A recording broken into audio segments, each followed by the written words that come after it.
Hello, I'm Dmytri. Thanks everybody for being here on Ella.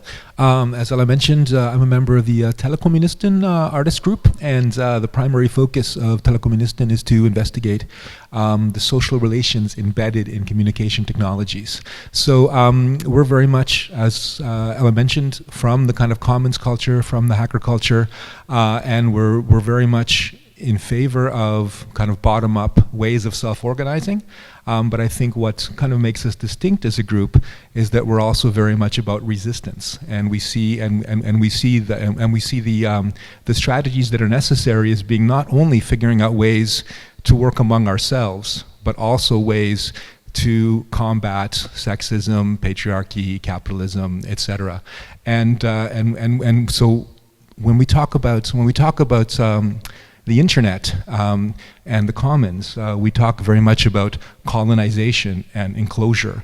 And I would like to have a conversation today. We're not going to get very deep into it in 5 minutes, but about how to resist such colonization and enclosure of digital commons, and how can we combat institutions of capitalism and stuff like that that are preventing us and interfere with our ability to build other alternatives. And some of the concepts that we use to address some of these issues include venture communism, which is how we describe ways of working together; technological disobedience, which is using technology in ways that confronts the industry that produces the technology; and one of our favorite words, counter-anti-disintermediation, which tries to describe the way that the original open internet was disintermediated and everybody was able to participate in equals, but then it was re-intermediated, not because of any flaws in it, but because of specific strategy